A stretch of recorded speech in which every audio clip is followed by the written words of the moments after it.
விம்கோ நகர விளையாட்டு மைதானம் மெட்ரோ ட்ரெயினுக்கு எடுத்துட்டாங்க. அதை சொல்லி நம்முடைய இளம் தலைவர் அண்ணன் உதயநிதி சொல்லி ஒரு விளையாட்டு மைதானத்தையும் கொண்டு வந்த அரசு இந்த திராவிட மாடல் அரசு என்பதை ஒப்பனுக்கு சொல்றேன். அவன் புள்ள கார்த்திக்கு சொல்றேன், உங்களால இனிமேல் எதையும் செய்ய முடியாது. நீங்க முடிவு பண்ணிக்க வேண்டியதான். நீ இருக்கிறியா உங்க ஒப்ப நிக்கிறான்னு முடிவு பண்ணிக்கலாம். உங்களுக்குள்ளவே இந்த பிரச்சனை இருக்குது.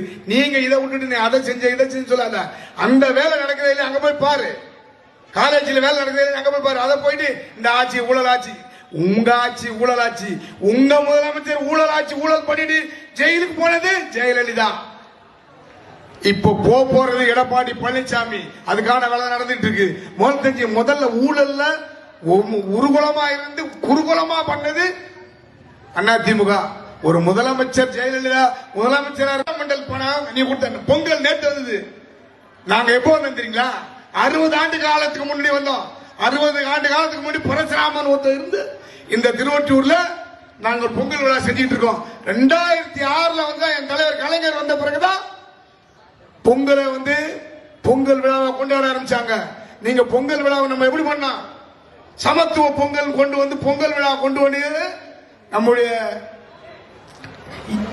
மகளிருடைய தலைவி அக்கா கனிமொழி அவர்களை அழைத்து வந்து இங்க நம்முடைய மண்ணின் மைந்தன் KPP சாமி இருக்கும்போது பொங்கல் விழா கொண்டாடினாங்க. சமத்துவ பொங்கல் விழா கொண்டாடினாங்க. அன்னையிலிருந்து இன்னைக்கு வரைக்கும் நாங்க பண்றோம். நான் ஏதோ நேற்றுக்கு எம்எல்ஏ ஆன மாதிரி நீ ஏதோ நீ இருக்க உனக்கு முன்னாடியே நான் கல்யாணம் பண்ணும் போது நீ எம்எல்ஏ, நீ போறதுக்கு முன்னாடியே எங்க அப்பா கவுன்சிலர். புரியுதா? முதல்ல தெரிஞ்சுக்கணும். நீ இன்னைக்கு வரைக்குமே நீ ஒண்டியே கத்திட்டு கிடக்குற. உன் கட்சியில வேற ஆள் இல்ல, உன் கட்சியில ஆளுனா இல்லையா? நீ இருக்கணும். எம்எல்ஏ ஆனாலும் நீ தான் இருக்கின்ற, MC ஆனாலும் நீ தான் இருக்கின்ற. நாங்க அப்படி இல்ல, எதையும் விட்டு கொடுத்து போவோம். ஏன்னா விட்டு கொடுத்து போவோம் எவனுக்கு கெட்டு போவதில்லை. அதாவது 4 முறை தீர்ப்பு. நாங்க விட்டு கொடுத்து போவோம், கெட்டு போவதில்லை. இது 4 முறை தீர்ப்பு. அதாவது இந்த நாடு நலம் வரணும், மக்கள் வளம் வரணும்ன்றது சொல்லிட்டு நீ நினைக்கிற மாதிரி நாங்க பொங்கல் விழால காசு வாங்கி கொடுத்துட்டு அவங்ககிட்ட இவங்க வாட்சி வாங்கி கொடுத்துட்டு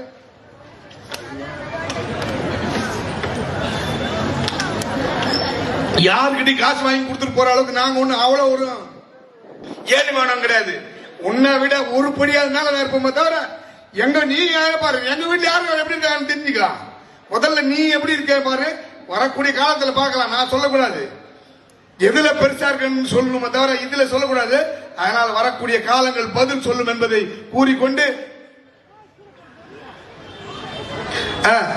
அவர் சொல்றாரு சட்டமன்ற உறுப்பினர். சட்டமன்ற உறுப்பினர் நான் ஒரு மக்கள் ஓட்டு போட்டு தேர்ந்தெடுக்கல, என்னை அறிவிச்சுட்டாங்க அப்படின்னு சொல்றாரு. நீ உங்ககிட்ட நான் 37,661 ஓட்டுல ஜெயிச்சிருக்கேன். நான் நீ உட்கார்ந்து உன் பையன் உட்கார்ந்த பையன் உட்கார்ந்தா. நீங்க ஆம்பளை என்னடா நீங்க எதுல உட்கார்ந்தீங்களே இல்லையா? கால் மேல கால் போட்டு உட்கார்ந்தீங்க. நீங்க அப்புறம் எப்படி ஓடுனீங்க? முக்காடு போட்டு ஓட இப்ப 3 பேரு நானு. புரியுதா? நான் யாரு? நீ 3 பேரும் சரி. சிங்கத்தோட புள்ள கட்சி கொதறிடுவோம் உங்களை பாத்துக்க. நீ நினைக்கிற நான் ஒன்னும் சாதாரண ஆள் கிடையாது. நீ நினைக்கிற மாதிரி உனக்கு சொல்லுவேன், இருக்கவனுக்கு சொல்லுவேன், எல்லாருக்கும் சொல்லுவேன். என்ன யாவனாலும் ஒண்ணும் பண்ண முடியாது. நீ நினைக்கிற மாதிரி நான் சாதாரணவன் இல்ல, நான் ஒரு மாதிரி. அதனால நீ தெரிஞ்சுக்க. நீ என்ன பத்தி பேசக்கூடாது. நான் பேசக்கூடாது நினைச்சேன். நான் எனக்கு கூட எங்களோட மாவட்ட செயலாளர் எங்க பகுதி செயலாளர் சொன்னாங்க நான் பேசக்கூடாது. நீ பேசினதுக்கு உனக்கு பதில் கொடுத்தே ஆகணும். நீ எப்படியோ அத மாதிரிதான் உன் கட்சி. நீ எப்படி கொஞ்சம் கொஞ்சமா குறைஞ்சு போறியோ அது போல உன் கட்சி போயிடுச்சு. என் கட்சி அப்படி இல்ல. என் கட்சிக்கு பாருங்க, இன்னும் ஒரு 50 ஆண்டு காலத்துக்கு ஒரு இளம் தலைவர் காத்து கொண்டிருக்கான். அசைக்க முடியாது. நான் இருந்தாலும் என் பையன் இருப்பான், என் பையனாலும் என் தம்பி இருப்பான், எனக்கு பின்னால் என் கட்சிக்காரர் இருப்பாங்க.